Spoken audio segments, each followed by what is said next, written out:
भक्ति की शक्ति, सच्ची श्रद्धा का चमत्कार। प्राचीन समय की बात है।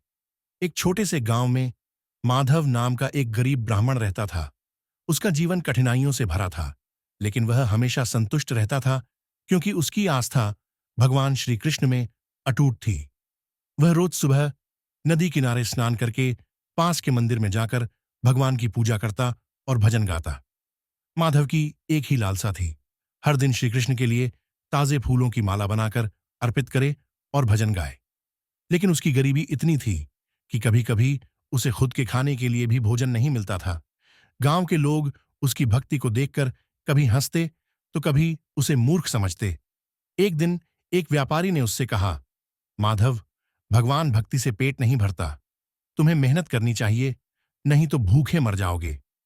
माधव मुस्कुराया और बोला, मुझे अपने कृष्ण पर पूरा भरोसा है, वे कभी अपने भक्त को निराश नहीं करते। कठिन परीक्षा। एक दिन गांव में भीषण अकाल पड़ा।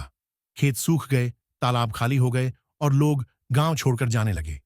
माधव के पास भी खाने को कुछ नहीं था, लेकिन फिर भी वह रोज मंदिर जाकर अपनी भक्ति जारी रखता।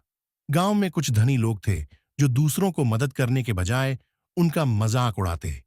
एक अमीर साहूकार ने माधव से कहा, अब तो तेरा भगवान भी तुझे खाना नहीं दे सकता, छोड़ दे यह भक्ति और मेरे यहां काम कर, तुझे कुछ पैसे मिलेंगे। माधव ने सिर झुकाया और कहा, अगर कृष्ण चाहेंगे तो वे मेरे लिए कुछ ना कुछ जरूर भेजेंगे।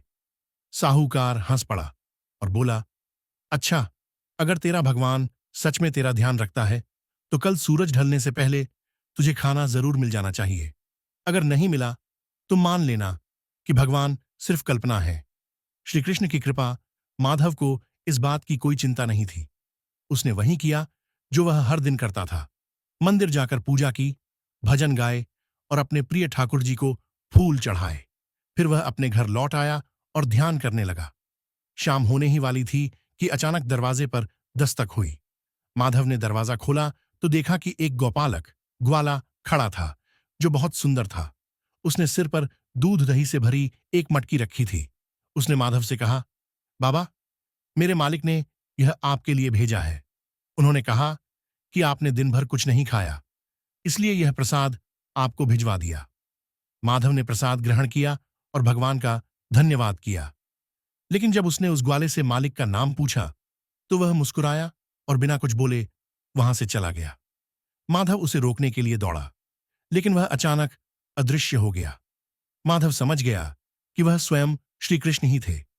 सत्य की जीत। अगले दिन वह साहूकार के पास गया और उसे पूरी घटना बताई।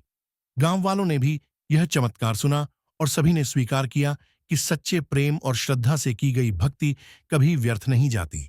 साहूकार भी यह देखकर बदल गया। उसने अपनी गलती मानी और माधव से माफी मांगी। फिर उसने गांव में भंडारा करवाया और गरीबों की मदद करने का संकल्प लिया। शिक्षा।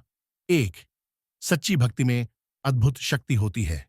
2, भगवान अपने भक्तों की परीक्षा जरूर लेते हैं, लेकिन कभी उनका त्याग नहीं करते। 3, जो भी सच्चे दिल से ईश्वर को याद करता है वह कभी संकट में अकेला नहीं होता। भक्ति केवल मंत्रों या मंदिरों तक सीमित नहीं, बल्कि यह विश्वास, प्रेम और समर्पण की अनुभूति है। जो भी सच्चे मन से भक्ति करता है, भगवान स्वयं उसकी रक्षा करते हैं।